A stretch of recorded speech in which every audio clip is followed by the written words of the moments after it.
എൻ്റെ പേര് അലൻ. ഞാൻ കോട്ടയം പാലായിൽ നിന്ന് വരുന്നു. ഞാൻ +2 കഴിഞ്ഞ് നിൽക്കുന്ന ഒരു സ്റ്റുഡൻ്റായിരുന്നു. സോ എനിക്ക് കൂടുതൽ താല്പര്യം പുറത്ത് പോയി പഠിക്കണമെന്നായിരുന്നു. അപ്പം അബ്രോഡ് സ്റ്റഡീസ് ആയിരുന്നു എൻ്റെ ഇൻട്രസ്റ്റ്. എനിക്ക് ജർമ്മനിയിൽ ഒരു അങ്കിളുണ്ട്, വർക്ക് ചെയ്യുന്ന ഒരു അങ്കിളുണ്ട്. സോ ഞാൻ പുള്ളിയെ വിളിച്ചു. അപ്പം ഇങ്ങനെ കുറേ കാര്യങ്ങളൊക്കെ സംസാരിച്ച് കഴിഞ്ഞപ്പോഴാണ് പുള്ളി പറഞ്ഞത് ജർമ്മനിയിൽ ഒരു വലിയൊരു ഓപ്പർച്യൂണിറ്റി ഉണ്ട് നേഴ്സിംഗ് സ്റ്റുഡൻസിന്. അപ്പോൾ ഞാൻ അങ്ങനെ ഓർത്തപ്പോൾ എന്നാൽ പിന്നെ നേഴ്സിംഗ് ഒരു കരിയറായിട്ട് ചൂസ് ചെയ്യാം.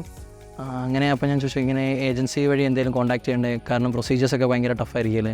അപ്പോൾ അങ്ങനെ പറഞ്ഞപ്പോൾ പ്രൊസീജിയേഴ്സ് അങ്ങനെ ടഫായെങ്കിലും നിനക്ക് ഒരു നല്ല ഏജൻസിയെ ഞാൻ പറഞ്ഞുതരാം. അങ്ങനെ എനിക്ക് പിങ്മി സ്റ്റഡി അബ്രോഡിൻ്റെ നമ്പർ കിട്ടി. ഞാൻ അവരെ കോൺടാക്ട് ചെയ്തു. അവരെ കോൺടാക്ട് ചെയ്തതിന് ശേഷം എനിക്ക് എല്ലാ പ്രൊസീജിയേഴ്സും A to Z എല്ലാ കാര്യങ്ങളും അവർ പറഞ്ഞു തന്നു. അപ്പോൾ അവർ ആദ്യം പറഞ്ഞ കാര്യം ലാംഗ്വേജ് സർട്ടിഫിക്കറ്റാണ് ഏറ്റവും അർജൻറ്റ് എന്ന് പറഞ്ഞു. ഞാനപ്പം കോഴ്സ് സ്റ്റാർട്ട് ചെയ്തു. കോഴ്സ് സ്റ്റാർട്ട് ചെയ്തതിൻ്റെ ഒപ്പം തന്നെ എനിക്ക് നമ്മുടെ പാരലൽ പ്രോസസ്സിങ് നടത്തി. അപ്പം എല്ലാ പ്രോസസ്സിങ്ങും കാര്യങ്ങളും ഡോക്യുമെൻറ്റേഷനും എല്ലാ കാര്യങ്ങളും നടന്നുകൊണ്ടിരിക്കുകയായിരുന്നു. ക്ലാസ് കഴിഞ്ഞു, എക്സാമും കഴിഞ്ഞ് ഞാനങ്ങനെ B2 പാസ്സായി. സർട്ടിഫിക്കറ്റ് ആയിട്ട് പിങ്മിക്ക് ചെന്നു. അപ്പം നെക്സ്റ്റ് സ്റ്റെപ്പ് എന്ന് പറഞ്ഞാൽ ഒരു ഹോസ്പിറ്റലിൽ അപ്ലൈ ചെയ്യാനും. ഹോസ്പിറ്റലിൽ അപ്ലൈ ചെയ്തു. ഫ്രാങ്ക്ഫർട്ടിൽ തന്നെ ഏറ്റവും ഒരു ബെസ്റ്റ് ഒരു ഹോസ്പിറ്റലിൽ തന്നെ എനിക്ക് അപ്പോയിൻമെൻറ്റ് പിങ്മി എടുത്തു തന്നു.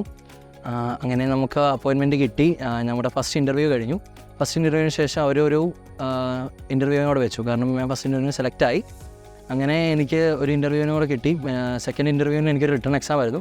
അതും ഞാൻ നല്ല രീതിക്ക് അറ്റൻഡ് ചെയ്ത് എനിക്ക് പാസ്സാകാൻ പറ്റി. തേർഡ് ഇൻ്റർവ്യൂ ആയിരുന്നു ഇച്ചിരി ടഫ്, കാരണം അവർ നേരിട്ട് വന്ന് ഇൻ്റർവ്യൂ ചെയ്യുമായിരുന്നു. ഇന്ത്യയിൽ വന്ന് എന്നെ നേരിട്ട് കണ്ട് എന്നോട് ഇൻ്റർവ്യൂ ചെയ്യുമായിരുന്നു. അതെനിക്ക് ഇച്ചിരി ബുദ്ധിമുട്ടായി തോന്നിയെങ്കിലും പക്ഷേ ഞാൻ നേരിട്ട് തന്നെ അവരോട് മിണ്ടിയപ്പോൾ എനിക്ക് ഭയങ്കര ഒരു ഫ്രീ ആയിട്ട് നമ്മളെ ടെൻഷൻ അടുപ്പിക്കാത്ത രീതിയിലൊക്കെ ആയിട്ടാണ് നമ്മളോട് സംസാരിച്ചു. എല്ലാ കാര്യങ്ങളും കഴിഞ്ഞു. അങ്ങനെ തേർഡ് ഇൻ്റർവ്യൂവിൻ്റെ മെയിൽ വന്നു. ഞാനതിന് സെലക്റ്റായി. പക്ഷേ അതിനകത്ത് അവരൊരു കാര്യം മെൻഷൻ ചെയ്തതെന്ന് പറഞ്ഞാൽ ഇൻറ്റേൺഷിപ്പ് ചെയ്യണമെന്ന് പറഞ്ഞു. അപ്പോൾ എനിക്ക് ക്ലാസ് തുടങ്ങാൻ സമയമുള്ളതുകൊണ്ട് 1 മാസത്തെ ഇൻറ്റേൺഷിപ്പ് ചെയ്യണമെന്ന് പറഞ്ഞു. അപ്പം അങ്ങനെ അപ്പോൾ ഞാൻ കുറേ നോക്കി, നമ്മുടെ നാട്ടിലൊക്കെ കുറേ സ്ഥലത്ത് നോക്കി, ഇൻറ്റേൺഷിപ്പിൻ്റെ കാര്യങ്ങളൊക്കെ അന്വേഷിച്ചു.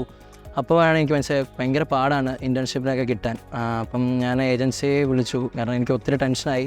അപ്പം നല്ലൊരു ഹോസ്പിറ്റലാണ് കിട്ടിയത്. അപ്പം ഞാൻ അത് കളഞ്ഞു പോയാൽ ഇനിയിപ്പം വേറെ കിട്ടില്ല എന്ന് മനസ്സിലായി. അപ്പോൾ ഞാൻ ഏജൻസിയെ വിളിച്ചപ്പോൾ അവർ തന്നെ ഞങ്ങൾക്കൊരു ഇൻറ്റേൺഷിപ്പ് ചെയ്യാൻ വേണ്ടി ഒരു ഹോസ്പിറ്റൽ റെഡിയാക്കി തന്നു. അപ്പോൾ ഞാൻ അവിടെ പോയി ഹോസ്പിറ്റലിൽ ചെന്നു. അങ്ങനെ ഞാൻ 1 മാസം അവിടെ വർക്ക് ചെയ്തു. വർക്ക് ചെയ്ത സമയത്താണെങ്കിലും ഞാനൊരു നല്ലൊരു ഡോക്ടറിൻ്റെ അണ്ടറിലാണ് വർക്ക് ചെയ്തത്. അപ്പോൾ ഞാനൊരു +2 കഴിഞ്ഞൊരു സ്റ്റുഡൻ്റ് എന്ന രീതിയിലൊന്നും അല്ല, ഡയറക്റ്റ് നല്ലൊരു എനിക്കൊരു കംഫർട്ട് സോൺ ആയിരുന്നു അവിടെ പഠിക്കാൻ പറ്റിയെന്ന് പറഞ്ഞാൽ. ഞാൻ കുറേ കാര്യങ്ങൾ നേഴ്സിങ്ങിനെ കുറിച്ച് കുറേ കാര്യങ്ങൾ അവിടെ പഠിച്ചു. അപ്പോൾ എനിക്ക് നേഴ്സിങ്ങിനോടുള്ള ഒരു ഇൻട്രസ്റ്റ് ഒന്നുകൂടെ കൂടി. അങ്ങനെ ഇൻറ്റേൺഷിപ്പ് കഴിഞ്ഞു. ഞാൻ എൻ്റെ ഡോക്യുമെൻറ്റ്സ് എല്ലാം അവർക്ക് അയച്ചു കൊടുത്തു. അതിനുശേഷം എനിക്ക് 1 വീക്കിനുള്ളിൽ തന്നെ എൻ്റെ ഓഫർ ലെറ്ററും കാര്യങ്ങളും എല്ലാം റിസീവ് ചെയ്തു. അപ്പോൾ അതിനകത്ത് അവരൊരു കാര്യം മെൻഷൻ ചെയ്തത് എൻ്റെ വിസ പ്രോസസ്സിങ്ങും എൻ്റെ ഡോക്യുമെൻറ്റേഷനും എല്ലാം ഫാസ്റ്റ് ട്രാക്ക് കാറ്റഗറിയാണ്, എല്ലാം ജർമ്മനിയിൽ നിന്ന് തന്നെ ചെയ്തു തരും. അപ്പം ഞാൻ അതിനുവേണ്ടി വെയിറ്റ് ചെയ്യണമെന്ന് പറഞ്ഞു. അപ്പോൾ ഞാൻ എൻ്റെ കാര്യങ്ങൾ അറിയാൻ വേണ്ടി പിങ്മിയിലൊന്ന് വിളിച്ചു, കാര്യങ്ങളൊക്കെ പറഞ്ഞു. അപ്പോഴാണ് ഞാൻ മനസ്സിലാക്കി എൻ്റെ കൂടെ തന്നെ ആ ഹോസ്പിറ്റലിൽ തന്നെ കുറേ പേർക്ക് ഓഫർ ലെറ്ററും കാര്യങ്ങളും വന്നിട്ടുണ്ട്, അവരങ്ങനെ വെയിറ്റ് ചെയ്യുമെന്ന് പറഞ്ഞു. അങ്ങനെ നെക്സ്റ്റ് വീക്ക് എനിക്കൊരു മെയിൽ വന്നു. എനിക്ക് മാത്രം VFSൽ ഡേറ്റ് കിട്ടുന്നില്ല. ബാക്കിയുള്ള എൻ്റെ കൂടെയുള്ള എല്ലാ സ്റ്റുഡൻസിനും ഡേറ്റ് കിട്ടി. അവർക്ക് സെപ്റ്റംബർ 14-ാം തീയതിക്ക് ഡേറ്റ് കിട്ടി. അപ്പോൾ എനിക്ക് കിട്ടുന്നില്ല, എന്തോ ഒരു ടെക്നിക്കൽ ഗ്ലിച്ച് കാരണം കിട്ടുന്നില്ലെന്ന് പറഞ്ഞു. അപ്പോൾ ഞാൻ സെൽഫായിട്ട് ഞാൻ VFSൻ്റെ സൈറ്റിൽ കൂടെയൊക്കെ നോക്കി ഡേറ്റ് എടുക്കാനും കാര്യങ്ങളും. അപ്പം ഡേറ്റ് എനിക്ക് കാണിക്കുന്നത് പറഞ്ഞാൽ ഒക്ടോബർ മന്തിലേക്കാണ്. എനിക്ക് ഒക്ടോബറിലാണ് ക്ലാസ് തുടങ്ങുന്നത്. ഒക്ടോബറിൽ ഡേറ്റ് കിട്ടുന്നത് ഞാൻ ഒത്തിരി ലേറ്റ് ആയി പോകും.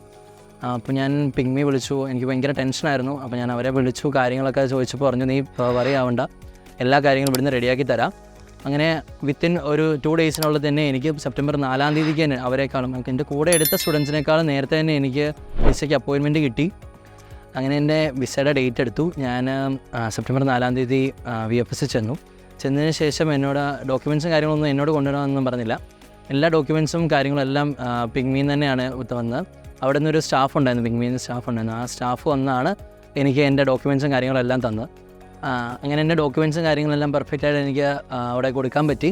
സബ്മിഷൻ കഴിഞ്ഞു. ഞാൻ പിന്നെ 2 ദിവസം കഴിഞ്ഞ് വെയിറ്റ് ചെയ്തപ്പോൾ എനിക്ക് വൈകുന്നേരമായിട്ട് ഒരു മെയിൽ റിസീവ് ചെയ്തു, ഇതേപോലെ എൻ്റെ പാസ്പോർട്ടും എല്ലാം ഡിസ്പാച്ച് ആയിട്ടുണ്ട്. അപ്പോൾ അങ്ങനെ എന്നെ പിങ്മി വിളിച്ചു, എനിക്ക് വിസ അപ്രൂവ് ആയിട്ടുണ്ട്, അതിൻ്റെ ഒരു കോപ്പി അയച്ചു വന്നു. അങ്ങനെ ഞാൻ 2 ദിവസത്തിന് ശേഷം എനിക്ക് എൻ്റെ പാസ്പോർട്ടും കാര്യങ്ങളും എല്ലാം റിസീവ് ചെയ്തു. അങ്ങനെ ഞാൻ വളരെ ഹാപ്പിയാണ്. എൻ്റെ കാര്യങ്ങളെല്ലാം അടിപൊളിയായിട്ട് നടന്നു. ഇനി നാളെ ഞാൻ പോവുകയാണ്. അപ്പം അതിനകത്ത് വേറൊരു കാര്യം പറയാനുള്ളതെന്ന് പറഞ്ഞാൽ എൻ്റെ ഹോസ്പിറ്റൽ നല്ല ഒരു ടോപ്പ് ഹോസ്പിറ്റലായതുകൊണ്ട് എനിക്ക് അവിടുന്ന് ഫ്രീ ആയിട്ടൊരു ഫ്ലൈറ്റ് ടിക്കറ്റും എടുത്തു തന്നു. അങ്ങനെ പിന്നെ അവിടെ യൂസ് ചെയ്യേണ്ട ഗാഡ്ജറ്റ്സ് ലൈക്ക് ലാപ്ടോപ്പും കാര്യങ്ങളെല്ലാം ഫ്രീ ആണ്. അപ്പം നല്ല ഹോസ്പിറ്റലിൽ കിട്ടുവാണെങ്കിൽ നിങ്ങൾക്കും ഇതുപോലെ ലാപ്പും കാര്യങ്ങളും എല്ലാം കിട്ടും. വേറൊരു കാര്യം ഞാൻ മറന്നുപോയെന്ന് പറഞ്ഞാൽ അഫോർഡബിലിറ്റി. ഏതൊരു സാധാരണക്കാരനും അല്ലെങ്കിൽ ഏത് ആൾക്കാർക്കും അഫോർഡ് ചെയ്യാൻ പറ്റുന്ന ഒരു പ്രൈസ് റേഞ്ചാണ് പിഗ്മിയുടെ സർവീസ് ചാർജും കോസ്റ്റും എല്ലാം. എനിക്ക് നല്ലൊരു പ്രൈസ് റേഞ്ച് കിട്ടി, നിങ്ങൾക്കും കിട്ടും. Okay, thank you pygmy.